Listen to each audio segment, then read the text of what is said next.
Hello knitters, Faylin from Strands Knitting Studio in San Clemente, California. And I have some classes. I have actually what's on my needles. I haven't done that in a while. And another idea coming up. So stay tuned.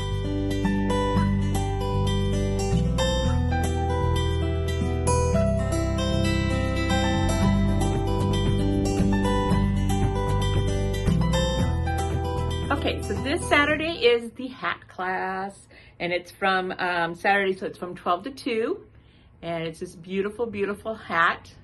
It says Fair Isle, which means you're carrying the two colors. You know, you knit with like 2 whites and 2 blues, and then 3 whites and 2 blues, and you know, you're just switching the colors as you go. And there's a couple tricks to make sure that it doesn't pucker, because that's the hardest part about stranding, is that the hat can be puckery if you do the stranding. So that's what it looks like in the back. So if these little floats, we call these floats right here, if they're not long enough, if your stitches are squished together and you pull that apart, then the stitches can't spread out, then it's puckery. And there's nothing you can do about it. It won't steam out, it won't block out, it's puckery. So so there's things to figure out how to keep that from happening. And then what's different on this one is the Latvian braid, which isn't hard. It's just a process. It's like a 4-row process. But it's a lot of fun. It's really pretty. It's one of my favorite things. So this hat is this Saturday from 12 to 2. Now, if you can't make this Saturday from 12 to 2, you can come to any workshop, or get a private if you wanted to, but you can come to any workshop and start the hat. Again, I highly suggest that whenever you come, that you already have this part knitted up. It's a twisted rib, which is a knit one, purl one, but you're knitting into the back of the stitch. Just look it up on YouTube, twisted rib, if you don't get what I just said. And I would highly suggest that you come with this part already done, so you're starting in right on the Latvian braid, because that's the most, like, nobody's gonna know how to do that, because you don't do it that often around here. And then you'll probably get into the Fair Isle a couple rows, which is all you need to get the little tips and tricks of that. And then you're on your way. It's really good. So, so yeah, so that is this Saturday from 12 to 2, or any workshop you want to come to. Okay, our second sweater class is on Sunday the 16th, February 16th, Sunday from 10 to 12. And this is a get your sweater started, basically. That's mostly what it's about. But if you've already started a sweater and you need help on a sweater, you can come too. Anything to do with any sweater, you can come to a sweater class. But if you're trying to start a sweater, you need to have a gauge swatch already knitted up. Preferably cast on 30 stitches and knit for about 3 inches. And it's knit a row, purl a row. It's in stockinette. Usually it's in stockinette. Knit a row, purl a row. And you need a garment that's going to fit you the way you want this sweater to fit. So how wide do you want, how much room do you want the sweater to have? You want it super boxy and really loose, or you want it more fitted? Whatever that is, whatever you want to do, you need to have a garment that fits that way, so that we can get the measurements off of it. It can be a t-shirt, it can be a blouse, it can be anything, as long as we're just wanting the measurements. So that's all we want. And then we can figure out the length too. And then if the arms are perfect, then we'll get measurements off the arms. So that's what you need to come with if you're starting one. And then we will do all the math and everything we need to do to get you going right, which is half the battle. I think it's 75% of the battle of having a sweater that fits you. This is the most important part. And then the second most important part, that as you knit it, you are trying it on. So you get to certain points, like if it's a top down raglan, before you split your sleeves out, you're putting it on, so that you know it's fitting you as you go, and you don't have to guess, you don't have to hope. There's nothing worse than knitting a sweater and just hoping it's gonna fit. It's like, it takes all the fun out of it. And so this makes it much more fun when you know, because you put it on and, oh my gosh, it does fit. Or, oh no, this is still a little small, so I need to knit still a little bit more before I break out the sleeves. Or, oh my gosh, this is too big, so I may need to take some out and sort of redo part of it. But taking some out, with all the hours you put into a sweater, the cost of a sweater, taking some out is nothing for a sweater that's going to fit you for really well. So that is a sweater class. And again, if you're in a sweater, like you already started your sweater and you need help, or you're at the next section, I don't know how to split out the sleeves if you're doing top-down raglans, then you're welcome. So anybody doing any kind of sweaters, welcome to the class on February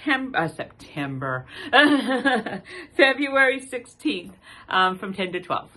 Okay, the next class is the tips and tricks class. So we had the fixture knitting, and these are tips and tricks. So these are little nuanced things that make your knitting better. You're not going to really be learning to fix anything, but you're going to be learning to do different things that just help your knitting look better, or understanding, like, there's all these different cast-ons, different ways of joining yarn. I'm going to look down my cheat sheet here.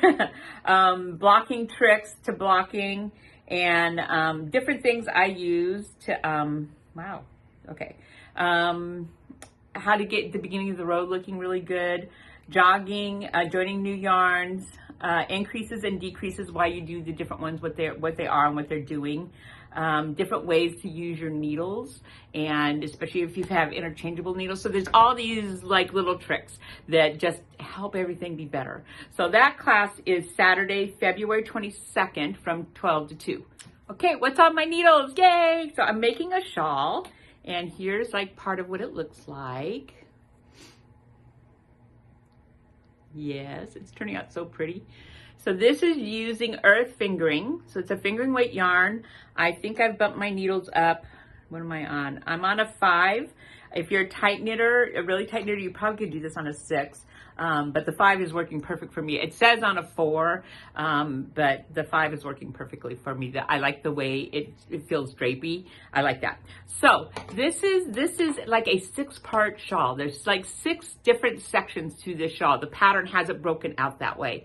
And so we're thinking about doing a knit along, but we're having trouble trying to figure out how to do it. So do we do a class once every 2 weeks, once every month? Yeah. So, and as I said, it's 6 parts, so it'd be 6 separate classes. And of course, if you are just wanting to knit the shawl, just go and knit the shawl. But if you need help, because each section is different, like the beginning, there's bobbles. Then this next section, there's a little bit of lace. And the next section is mosaic. And then I'm not sure what happens in the next ones. But anyways, each one, so it's sort of like the blanket class, but on a much smaller scale, that you've only got like 6 parts and 3 skeins of yarn to work with. So it's sort of like that, where you would actually learn the whole garter tab to start the shawl is there, which is very confusing unless you've done it a few times, how we start shawls now that start up at the back neck, top middle of the shawl. So we are wanting to do a knit along instead of I don't want to really call it class, but a knit along. So where people were just knitting along, and of course you can come to any workshop and do it, but it'd be nice to have like a class designated for this to start the new clue out, to start the new section out, so I can answer any questions and all that kind of stuff. So the question is, so it is fingering, it is smaller, so there is more knitting. It's not like a big bulky thing where you'll knit a section in no time at all. It is going to take a bit of time. So we're thinking either it's like every other week or once a month. And that would take up to 6 months, which is fine because there's no pressure, in 6 months it'll be done and it's fine and you can work on it, but then you also probably have time to work on other things. So if you have any brilliant ideas, just comment down here. You're on YouTube watching this. If you're watching this, if it even came from the newsletter, you're on YouTube right now, and down below comments, and just comment down below if you have any great ideas on how to do this. And then, and then we'll just see, because I've still got to knit this and then still got to figure it out, and then we'll just see what we decide to do. So stay tuned for that. And I'm pretty excited about this shawl though. This really, it's so pretty. It's so pretty. So I've got a brown color, a cream, and the gold. And we have lots of different options up here with the solids that you could do, but it just turns out really pretty. It has a tassel down the middle. It's just the cutest thing. So anyways, comment below and let me know. And I just want to remind you that if you missed the heart pillow classes, you can still do heart pillows by Thanksgiving. Man, my time is like I'm all over the map. By Valentine's Day, which is like 2 weeks away. Yeah, I think it's 2 weeks tomorrow. You can still get some done for this. So this is the heart pillow that uses the bubble stitch, and it's using Yusha, which is very, you know, chunkier yarn, and you can do it any colors you want. You do not have to do these colors. I have somebody doing it in browns and whites, and it's creams, and it's gorgeous. So, you know, just do whatever you want with it. And then there's also the Nora pillow, which I'll put up here, and that's the Intarsia pillow. And that, again, you can make just 4 squares. You don't have to make 9 squares, so it's just a small little heart pillow, or any other little heart pillow that you found. You have time still to make some pillows. And so, yeah, so just come to any workshop, and if you need help getting started on any of these, and I'm there to help you get started on them. And I'm going to say one more thing about the blanket class. So the blanket class has started. It's a tradition now, pretty much, that either the first or second class of the blanket class, it rains and we have to be in the store. So we had 13 people in the store. We fit. It was fine. We did it. It's perfectly fine. But it's like funny how we're like, oh, we have to be in the store. So we started last Sunday. It was fabulous. If you were wanting to do this blanket class, and that class is full at this point, I might be able to add some little bit later on. But you can start the blanket class anytime you want to. And just, I would probably, because in a workshop, I can probably get 1 square going for you, you know, getting you on 1 square going. So I would at least do 1 workshop a month. 2, if you want to do 2 blocks a month, do 2 different workshops, and then you'll get it down, and you'll be fine, and you can do it that way, and you'll meet a lot of people working on blanket classes in workshops. I have lots of people doing that, so you won't be the lone one. But that's also a possibility. And then if, you know, the middle of the year or something, if I have any spots opening up, you guys would be the first ones to, you know, if you want to come to this class, you can now, because I have space. So, but if you want to go ahead and start it, and you were just sitting and just couldn't decide, you can start it. You don't have to wait till like next year. And you can sort of do it at your own pace with no pressure or anything like that. So just an idea, just in case. And that's it for today. And it is February 1st on Saturday. We made it through January. And so it's lots of knitting, lots of warm knitting, because it's nice and cold. It is definitely sweater weather. And knitting on sweaters is really good right now because it keeps you warm with it all in your lap. And so come on in, get your stuff started, heart stuff, Halloween, man. Valentine's stuff, and don't forget that, you know, spring stuff is coming up, the whole Easter, Mother's Day thing, and yeah, come in and join us and have some fun. Hope to see you in the studio real soon.